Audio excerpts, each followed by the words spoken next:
जब इतिहास से रूबरू हुई छात्राएं तो जाना कि कितना समृद्ध इतिहास रहा है दमोह जिले का। जी हां, दमोह के रानी दमयंती शासकीय पुरातत्व संग्रहालय में आज प्रधानमंत्री स्नातकोत्तर महाविद्यालय की इतिहास की छात्राएं यहां पर पहुंची। उन्होंने दमोह जिले के इतिहास को जाना। उन्होंने दमोह जिले के विभिन्न गांवों से मिली प्रतिमाओं को देखा और दमोह के समृद्ध इतिहास को जाना।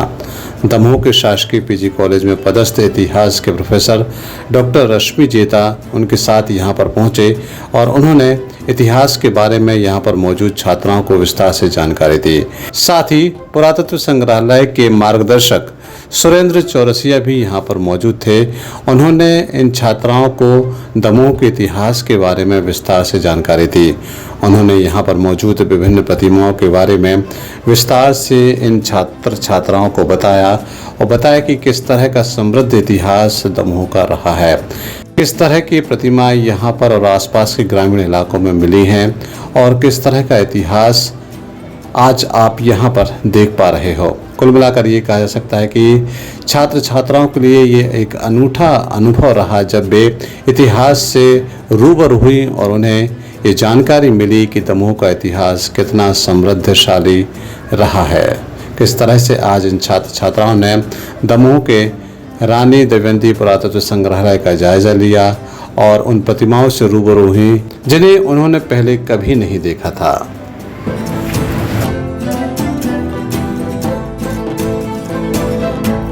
इतिहास को पढ़ने का सबसे अच्छा तरीका यह है कि उसके प्राथमिक स्रोत से पढ़ा जाए।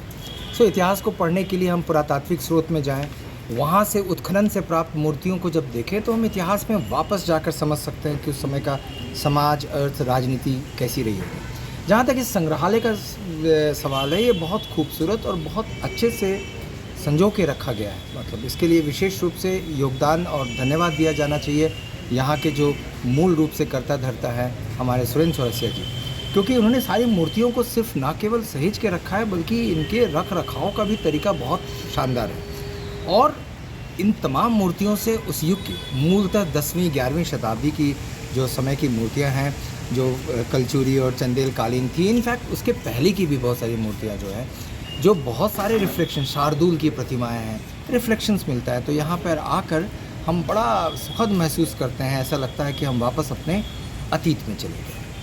नौ पीढ़ी के लिए प्राचीन भारतीय इतिहास और पुरातत्व के बारे में जानने के लिए प्रदेश सरकार के जो प्रयास हैं, जिला मुख्यालयों पर पुरातत्व संग्रहालय खोले जाने की अवधारणा के साथ, उसी अवधारणा के तहत ये दमोह जिले का जिला पुरातत्व संग्रहालय रानी दमयंती पुरातत्व संग्रहालय के नाम से जाना जाता है। आज स्नातकोत्तर महाविद्यालय, प्रधानमंत्री स्नातकोत्तर महाविद्यालय की छात्राएँ संग्रहालय में भ्रमण के लिए आई।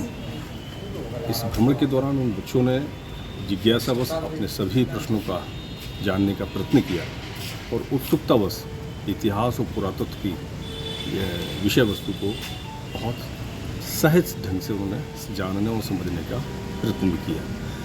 संग्रहालय अभी तक इतिहास को बस किताबों में ही पढ़ा है। आज हम सब लोग यहाँ रूबरू होने आए थे दमयंती पुरातत्व संग्रहालय से।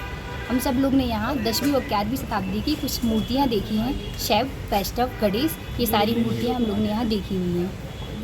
और यहाँ पर सूर्य भगवान की एक मूर्ति है जो कि 12वीं और 13वीं शताब्दी की है। संग्रहालय काफ़ी खूबसूरत था। सर ने काफ़ी सारी चीज़ें बताई। यहाँ पे कई सारी शताब्दी की मूर्तियाँ वगैरह सब कुछ है, सब बहुत खूबसूरत है। हमारे इतिहास के बारे में काफ़ी कुछ जानकारी हमें जानने को मिली इससे। धन्यवाद। अभी तक सिर्फ हम लोग ने किताबों में पढ़ा था, आज यहाँ आके देखा, बहुत ही अच्छा लगा सभी लोगों को और बहुत सारी मूर्तियाँ यहाँ देखने मिली, बहुत अच्छा लगा सर आके। कितनी मूर्तियाँ, मतलब कहाँ किस प्रकार की मूर्तियाँ देखने को मिली यहाँ पे? बौद्ध धर्म की, शैव धर्म की, गणेश जी की, सभी मूर्तियाँ हैं। बहुत सुंदर सुंदर मूर्तियाँ हैं यहाँ पे।